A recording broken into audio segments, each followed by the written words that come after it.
And hello, YouTube, and welcome back to another episode of the Zone TV Movie Entertainment with me, your host, Jonathan. Once again, bringing you my thoughts and review for tonight's episode of DC's Naomi, Season 1, Episode 4. Now, spoiler alert if you have not seen this episode yet, because there's some moments in here that I'm like, okay, now we're getting some pieces finally revealed about exactly who is and what is Naomi's purpose. So we all know from last week's episode,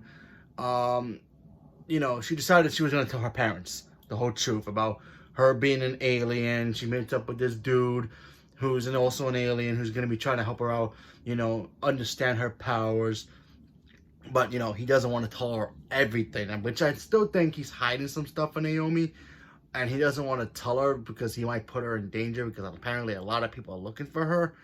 And you get that vibe in this episode where you get to see, people come after Naomi. Because Naomi finally gets to crack that round circle thing that she had in her possession. She didn't understand how to do the language, so she decides to figure out a way to kind of decrypt it a little bit, and it basically leads her to that woman that the other bad guy was pretty much talking to about the fact that her planet has been destroyed. She doesn't know what to do anymore. She's on this Earth now, which we all know. Now we find out that Naomi's from Earth 29. Yeah, the multiverse is still alive in the DCEU or the Arrowverse, whatever you want to call it. And so Naomi, now that her family knows, she's apologized the fact that she forgave them as well for kind of like lying to her whole life, because they told the story of how they just found her in the middle of the woods on a rock, and I think it was glowing, and yeah, they just accepted her and took care of her for her whole life. And then of course they invite the guy who's been training her to the most awkward dinner you can ever think of. When he comes over, her father starts asking her questions about how long you've been in this earth, typical government stuff, because he does work for the military. So I'm pretty sure he's just fishing some stuff out for that, to maybe get some information to see if he's a threat or not to Naomi, because obviously he wants to protect Naomi, but he's a soldier, so he's got to report to his government officials. Anyway, he ends up, they end up getting some awkward tension there, so that was pretty interesting. We also get to see Naomi meet up with some weird dude who shows up out of nowhere in her school, because she's trying to be a valedictorian, class president. She tries to do her whole debate thing, and then a source of energy shows up in their atmosphere. The government figures it out. They track it down, and her father instantly realizes, okay, maybe they're going after my kid. I got to divert the government from trying to track down that energy source, because apparently I guess their satellites caught something.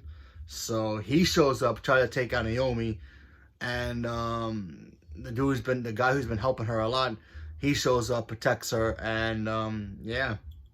Now we get to the point where there's so many questions about what's going on, who Naomi is, why she's on this planet, what happened to her Earth, did it get vaporized from Crisis, or something else, or something. I'm betting it's because of Crisis. Now, they might say something else, and might not even mention Crisis, because like I said, I still don't know if this is going to be connected to the Arrowverse in its own, the pocket dimension. But only time will tell. I personally believe they're gonna say, some light in the in the space-time continuum came, wiped our whole planet out, or all of existence, and we had to get the heck out of there to come to this Earth. Kind of like how John and his daughter showed up from Superman and Lois. When the bad Superman was destroying their planet, but then that white light happened and destroyed them because of Crisis. So Crisis affected everything. Crisis on Infinite Earths, that it didn't just affect Supergirl's Earth or Barry's Earth or the Smallville Earth. It affected every single Earth on the DCEU multiverse. So yeah, the only person who didn't get affected was the Previous, basically the god of the DC universe, because he's everything.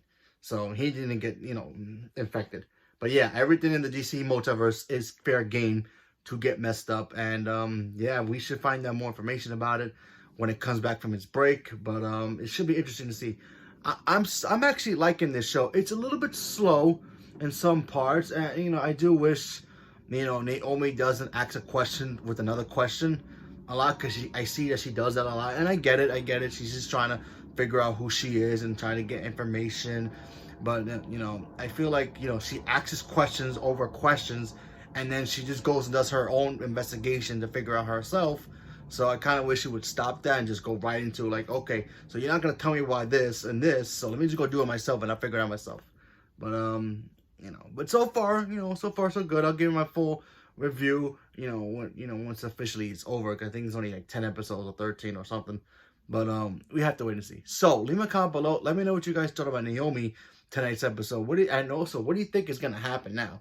Now that she knows, now that these threats are coming to come after her, she also used her powers tonight too, which is very cool. She has like these energy blasts. She's just blasted the guy who tried to attack her, so that was pretty cool.